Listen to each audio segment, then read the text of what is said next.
So before I get started on this DIY, I thought I should probably talk to you a little bit about where I've been the last few months and why I haven't been uploading. And the long story short, as some of you know, last year I got married, and shortly after that I got very ill, then I got pregnant, and then I was very ill while being pregnant. So for the first trimester, that was I was completely wiped out. I couldn't get out of bed, I couldn't keep food down, and the nausea was a constant level 10 pretty much. It was evil. So while I was ill and while I couldn't do very much, I just started working on Outsider. For those of you who don't know what Outsider is, it's a book series that I've been writing for the last 2 years. I released the first 2 books, and then I got approached by an agent who wanted to represent me. So we took the 2 books down, we combined them into one, made them 100 times better, and then after all that I decided I didn't want to publish just because there were aspects of it that I just really didn't like. So what I'm going to be doing, and what I have been doing for the last few weeks, is I've been releasing it through my website and through Patreon. And I prefer this because I get a lot more interaction with you guys.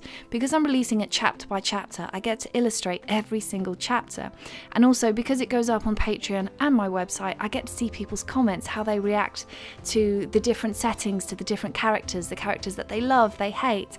And for me, it's been absolutely perfect. It's taken me so long to get to this stage. So that's where I've been for the last few weeks. If you didn't know, yes, I do have a Patreon. I've been releasing quite a bit of stuff on that. So I've been releasing the chapter a week early to when I release it on my website. Also all the illustration work that I've been doing. So if you want, I'll have the link to that down in the description box. And now let's get on with the DIY. Obviously, the first thing you want to do is take all of the jewellery out of it. And then what I'm going to do is I'm going to be marking each one of the pieces that I take off the jewellery box, just in case later on I decide I want to replicate the pattern on it. Now, as it turned out, in the end I wanted to do my own design, but if you want to save the pattern, make sure that you mark what pieces what, because it's very easy for it to get very confusing later on. Now, once you've taken off the covering, if your jewellery box has a covering, you want to sandpaper it down. Normally the glue is going to leave these little lumps and bumps, and if you want to leave that there to create an interesting texture, then you can, but I wanted it completely smooth.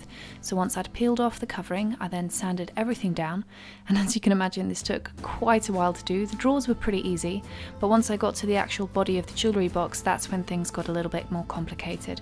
I had to cut around the hinges, especially things like the wrapping around the edges. That could be quite tricky, but the hinges were the worst, so this part is probably going to take you a lot longer than you think it will.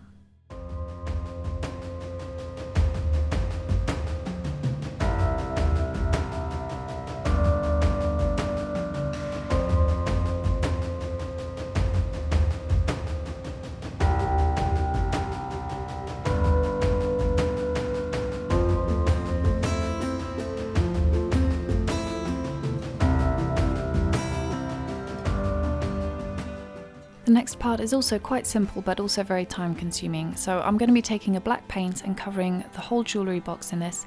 I ended up doing about 2 or 3 coats over the whole surface. Now, you might find that you don't want to do this. Another thing you can do is you can leave a very light coating on the surface so that you still get some of the grain showing from underneath to give it a bit more of a distressed look, but I wanted it to be a perfectly matte black all over the jewellery box. So first I did the drawers, and then I did the jewellery box, and this part did take an awful long time just because I had to get around the corner of the hinges, the edges, so another part of the whole process which is going to take a fair amount of time. But once it's done, it should look beautiful. And this is the fun part. This is where we're going to start adding the designs and the texture. Now, first thing you want to do is you want to draw out the design. If you want to transfer the design from the previous covering, then what you want to do is take some tracing paper and then transfer that onto the jewellery box. But I just wanted to freehand something a little bit more simple. So I drew out the basic branch shape.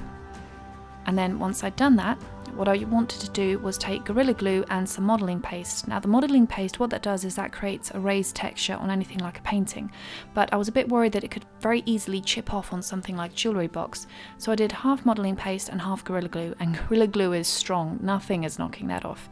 So the combination of the two gave me that raised texture that I wanted, but also the strength.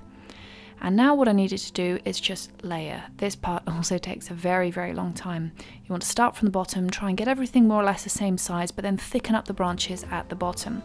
And then also have the ends of the branch much thinner. It only takes about an hour for this to all dry, but I left it overnight just in case. I didn't want anything to end up being a little bit soggy and completely ruining the final design after I'd put so much work into this. So the branches, I ended up painting this really beautiful gold using a gold dust powder which you just mix with water, and then after that I put a sealant on it just because I don't want this to start spreading little gold flakes all over the jewellery box. Then I started painting the cherry blossoms, and this is very, very easy. You just want to use an ordinary paintbrush, some white paint, and then keep layering. And if you want to make it very, very simple, if you're not that good at freehand, you can easily use a stencil. There's some very beautiful stencils that you can find for pennies on eBay and Amazon. I added a little bit of red right to the centre, finished off with a coat of sealant, and that's it. One of the last little things I did is I wanted to try and downsize everything that I had for jewellery and sunglasses and stuff like that. So I took an old ring box that I had, cut out the ring slots and popped that in the two bottom drawers just so that I had all my jewellery in one place, and it kind of forced me to be a bit more minimalist.